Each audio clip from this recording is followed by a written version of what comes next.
Hello everyone. तो इस video में हमारे सामने है ये वाला क्वेश्चन। तो पहले क्वेश्चन को हम पढ़ लेते हैं। इन rivet popper hypothesis Paul Ehrlich compared the rivets in an aeroplane to which ecosystem, genera within a family, species within a genus और जेनेटिक डाइवर्सिटी। तो देखिए यहाँ पर पूछा गया है कि रिवेट पॉपर हाइपोथेसिस में रिवेट के साथ, एरोप्लेन के रिवेट के साथ किसे कंपेयर किया जाता है। तो देखिए बहुत ही बेसिक क्वेश्चन है। तो ये क्वेश्चन सॉल्व करने के लिए आपको पहले जानना पड़ेगा कि भाई रिवेट पॉपर हाइपोथेसिस ये चीज़ क्या है। तो देखिए पॉल एलरिच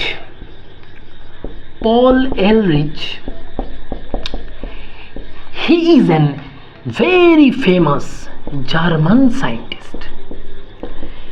एक बहुत ही फेमस जर्मन साइंटिस्ट था पॉल एलरिच। इसने एक स्टोरी बोला था। क्या है वो स्टोरी, पहले वो जान लेते हैं।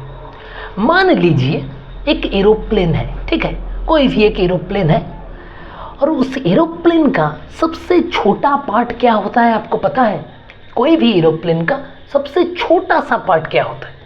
सबसे छोटा पार्ट जो हमारा आंख में नहीं आता है ना, जिसका इम्पोर्टेंस हमें दिखाई नहीं देता, इतना छोटा पार्ट एरोप्लेन का क्या होता है? होता है रिवेट्स। रिवेट्स मतलब the nuts by which the windows of an aeroplane is attached, the nuts by which other parts of an aeroplane's body is attached। nuts होता है रिवेट्स, जिसके सहारे एरोप्लेन का जो विंडोज है वो चिपक रहता है, जिसके सहारे एरोप्लेन का बॉडी एक साथ जुड़ा रहता है, वो होता है छोटा छोटा रिवेट्स, जो हमारा आँख में नहीं आता। हमारा आँख में आता है पूरा का पूरा एरोप्लेन, लेकिन जो रिवेट्स है वो हमारा आँख में नहीं आता, उसका इम्पोर्टेंस हमें समझ में नहीं देता। अब स्टोरी सुनिए। मान लीजिए एरोप्लेन का जो पैसेंजर्स है, कोई भी एक नया एरोप्लेन बना है, उसका जो पैसेंजर्स है वो क्या कर रहा है, एक एक करके रिवेट्स को खुल के ले जा रहा है अपने साथ, है ना। बहुत ही मज़ेदार कहानी है। तो मान लीजिए पैसेंजर्स, पहला जो पैसेंजर्स है वो एक रिवेट को खुल के ले गया उसके साथ। एरोप्लेन में कोई असर आएगा? किसी को समझ में आएगा कि एक नट, एक rivet is missing from that aeroplanes body? किसी को पता नहीं चलेगा कि भाई एक रिवेट को खुला गया है, ठीक है। अब दूसरा पैसेंजर आया, उसने भी सेम कहानी की, उसने भी एक रिवेट को अपने साथ लेके चला गया। कोई असर आएगा? नहीं, किसी को समझ में ही नहीं पड़ेगा, कोई फर्क ही नहीं आएगा एरोप्लेन बॉडी में।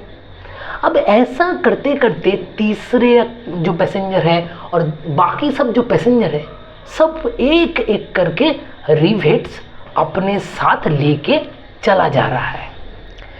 पहले कोई भी असर दिखाई नहीं देगा एरोप्लेन बॉडी में। एक छोटा सा रिवेट, क्या असर आएगा? किसी को समझ में ही नहीं आएगा। लेकिन एक दिन क्या हुआ भाई साहब, बहुत सारा रिवेट्स एरोप्लेन बॉडी पे से मिसिंग हो गया। जो एरोप्लेन का विंडो था वो धीरे धीरे ढीला होते गया, लूज होते गया। एक दिन क्या हुआ, इतना सारा रिवेट्स मिसिंग हो गया एरोप्लेन से कि भाई एरोप्लेन का कुछ विंडोज और कुछ बॉडी पार्ट्स खुल के चला गया। और क्या होगा तब? सडनली क्या होगा, एरोप्लेन क्रैश कर जाएगा, है ना। अगर एरोप्लेन से एक विंडो खुल के चला जाएगा तो बाहर का जो एयर है वो अंदर आके एरोप्लेन को क्रैश कर देगा और एरोप्लेन कभी भी बच नहीं पाएगा, एरोप्लेन पूरा का पूरा क्रैश हो जाएगा। तो कैसा लगा ये स्टोरी? इस स्टोरी से हमें क्या समझ में आया? देखिए पहले जब एक दो रिवेट्स को हम खोल के लेके गए तब कोई असर नहीं आया, कोई इफेक्ट दिखाई नहीं दिया, किसी को पता ही नहीं चला। लेकिन एक दिन जब बहुत सारा रिवेट्स मिसिंग हो गया तब ऐसा कुछ एक्सीडेंट हुआ कि कोई उससे बच ही नहीं पाया, पूरा एरोप्लेन क्रैश हो गया। तो हमें देखा कि इसका जो इफेक्ट है वो एक दिन में नहीं दिखा गया, लेकिन एक दिन एक साथ बहुत बड़ा सा इफेक्ट दिखाई दिया। मैंने क्या बोला? इफेक्ट एक दिन में नहीं दिखाई दिया, लेकिन जिस दिन दिखाई दिया उस दिन इतना बड़ा इफेक्ट हुआ कि पूरा एरोप्लेन क्रैश हो गया। तो ये है हमारा स्टोरी। ये जो स्टोरी है ये इसे बोला था पॉल एलरिच साइंटिस्ट ने, और उसने क्या किया, उसने इकोसिस्टम के साथ ये स्टोरी को कंपेयर किया। तो बताइए भाई साहब, यहाँ पर मान लीजिए हमारा इकोसिस्टम जो है, हमारा इकोसिस्टम है एक एरोप्लेन। तो अब बताइए, एरोप्लेन का सबसे छोटा पार्ट होता है रिवेट्स होता है, विंडो रिवेट्स। तो इकोसिस्टम का सबसे छोटा पार्ट क्या होता है? इकोसिस्टम का सबसे बेसिक कौन होता है? जेनस या स्पीसीज? तो कोई भी इकोसिस्टम का सबसे छोटा पार्ट होता है उसका स्पीसीज, है ना। तो एरोप्लेन को अगर हम इकोसिस्टम से कंपेयर किए तो रिवेट्स को हम कंपेयर करेंगे स्पीसीज से। अब देखिए वो स्टोरी, वो जो एरोप्लेन का स्टोरी था, वो अगर हम इकोसिस्टम में अप्लाई किए तो कैसा होता है स्टोरी ऐसा होता है कि अगर आप एक एक करके स्पीसीज को कोई भी इकोसिस्टम से रिमूव करते जाएंगे, मान लीजिए पहला दिन एक स्पीसीज को हम रिमूव कर दिए, कोई भी असर नहीं आएगा इकोसिस्टम में। छोटा सा एक स्पीसीज ही तो रिमूव किया है, क्या असर आएगा? कुछ असर नहीं आएगा। दूसरे दिन और एक स्पीसीज को हम इकोसिस्टम से रिमूव कर दिए, कुछ असर नहीं आया। ऐसा करते करते करते करते एक दिन बहुत सारा स्पीसीज रिमूव हो गया इकोसिस्टम से, और तब क्या होगा? तब पूरा का पूरा इकोसिस्टम क्रैश कर जाएगा, पूरा इकोसिस्टम डिस्ट्रॉय हो जाएगा। तो ये था हमारा पॉल एलरिच का रिवेट पॉपर हाइपोथेसिस। आया समझ में? कितना इंटरेस्टिंग हाइपोथेसिस है। देखिए इसमें बोला गया, इफ यू रिमूव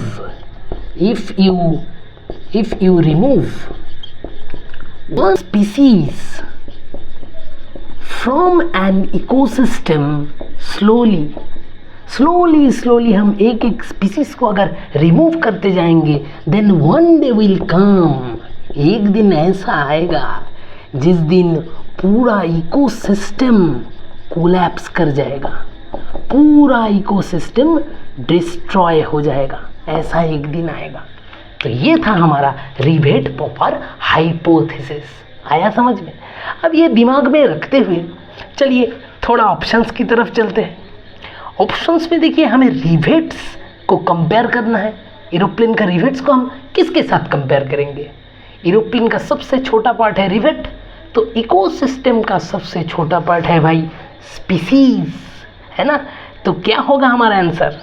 होगा species with in a genus, क्योंकि जीनस के अंदर होता है स्पीसीज। तो हमारा करेक्ट आंसर हो गया option 3 is our correct answer. तो देखिए कितना इंटरेस्टिंग हाइपोथेसिस है। Hope you have understood the story and the answer very well. So thank you all.